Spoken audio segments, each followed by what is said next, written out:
Good morning, Warhammer fans. I'm up early. I just came back from a game and bringing you a battle report between my vampire accounts and the Lizardmen. And I've been shuffling away, painting, and rebasing my army, so this will be the first time you get to see it in its new theme. I'm trying to provide a few close-ups here and there, but can't promise you to anything. But this is a very special battle. Uh, I'm in a campaign right now, and we're actually using a camera to videotape a lot of it, so I'm going to be doing picture battle reports as much as possible. Also, there's a league going on with 26 players in the local town, so I'm going to be doing that. But they're like 750-point games, and I'm not going to do those, and because I mean they're not worth it really. But this game here is going to be 2,500 points.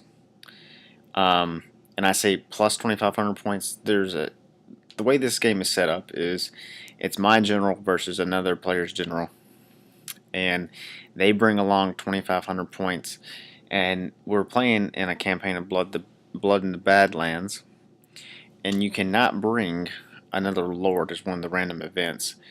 And we roll off an immediate engagement, and we're playing 2,500 points. So it's basically my lord versus his lord, our generals, and there's no other lord choices that we can take. So luckily mine's a level 4 pretty death dealing vampire lord. She's on foot, and she comes in at like 505, and I'll explain her build a little later if I get to it. I'm on a tight schedule here. I've only got 15 minutes. But now previously I had played this guy once before, killed his Carnosaur, and he took a negative leadership effect, and I also have something. I also previously in the campaign, his Slan priest in another army lost his hands of the cup, his cupped hands. So now I have that. His also his generals played another battle where he's picked up a magical relic to make him a level 1 fire wizard. So I don't get to use that in this game, but when I plan on actually playing this as officially, I'm just gonna like throw an amber spear at him and then be like, well, if I miscast your guy's level 1 wizard, I'm gonna use the cupped hands on him and hopefully kill him some way or another. Now, uh, that's that. He's playing an old one on a connoisseur, and I'm playing a vampire lord on foot. Here's just the first picture of some of the scheme that I'm doing. Now the green is just for the blood knights because I've got them in a display case, and I've got to clean them back up because they are looking pretty rough. They've been through a lot of games, and I've got to repaint them and put some varnish on them, hopefully. But so this is from the very, very, very, very far left, and we're playing medium engagement, and that marker is going to be moved shortly. He's got a unit camo skinks. He's got that building there's got a unit skinks in it. He's got a 40-man unit of Saurus warriors. There's another picture. Here we go. So, and then he's got an ancient Stegagon with an engine. He's got, you can't really see him, a camo skink up in there in the building. And then he's got the Cloak of Feathers, level 2 Heavens guy up there. There's his general in there with 5 Cold One Knights just to pack a banner and a couple extra points in it with him. Then he's got another combat-oriented Stegagon with a spear. Gives him an extra die on impact hits. Another 40-man unit of Saurus warriors. Camel skinks behind this building in the very far right-hand corner. And then unit of just regular skinks. I think there's 15 in that unit. Then from my left, I got 4 dogs, 40 Graveguard, a corpse cart with Balefire, 60 zombies. It's got 2 characters in there, a White King, Terrorgeist, a Beast Mage. My lord's in this skeleton bunker. I've got these dogs back here so that I can't. I did that so that he would have to go around my guys. Like he would have to be within 12 inches. So I forced him behind the building, and then I'm going to Vanguard forward. Since after he scouts, I can get a free Vanguard. And that misplaced him a little bit. So, next picture. Just a little bit more of a close-up of his. Here's a close-up of mine. Oh, I forgot the 40 ghouls. I'll tell you the basic builds on these guys, but they're not significantly important, honestly. So he set up first, and I set up against him. Okay. There's my Vampire Lord and her skeleton bunker. She's pretty, isn't she? Please give me some comments or anything that you'd like to add. The skeletons are got the screaming banner. They're using hand weapon shield, even though they got spears. I like the scheme here. It's all in hot turquoise, and I give Orte Boss the props on showing me how to paint her up. I like how well she's turned out so far. And there's my other crazy bitch. She's a blonde dark elf sorceress. My 60-man unit zombies coming in at 190 points, and they're the best unit I've played in a long time. This is a very, very awkward picture of what my spells are. I had Savage Beast of Horus, and I took Whistlings, and then Invo, Van Hales, Hellish Vigor, and Wind of Undeath. Yeah, so first turn, he gets to go. I don't get the initiative. He shoots the shit out of those dogs. Next. He backs up, which is kind of funny, because I was expecting him to come in close and get up in my face really quickly, but he decided he wanted to shoot me for a couple more rounds. I totally understand that. You can see how my Terrorgeist is gone. He used his entire magic phase to take care of him. He used fire. He uses his general, being level 1, got the piercing bolts of burning or something like that. He did like 3 wounds, and then he got finished off with other stuff. I don't remember what they were, but the Terrorgeist is gone. But he spent the entire magic phase doing that. And you know, that's okay by me, really. But when they're about to get shot. Yeah, after they get shot. Kapoof. Just fucking needles of cushions of dogs. Just dead. Just put them back in the ground where they belong. He shoots some here. No big deal. So my turn. I move forward. I get off Savage Beast of Horus and a Hellish Vigor.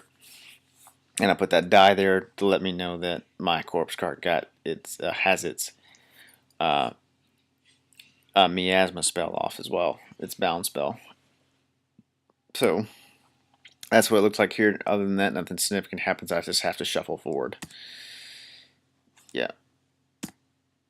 He backs up again. Figures. Camel skinks come in from around. He starts whittling on these guys, and I can't do too much about that. So I shuffle forward a lot more. Turn my corpse cart to face any incoming attacks.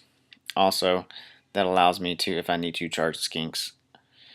And yeah, so also that allows my base to be out there, so when I'm almost within 6 inches of my grave card, so they'll always strike first, or they'll get to reroll to hit, excuse me.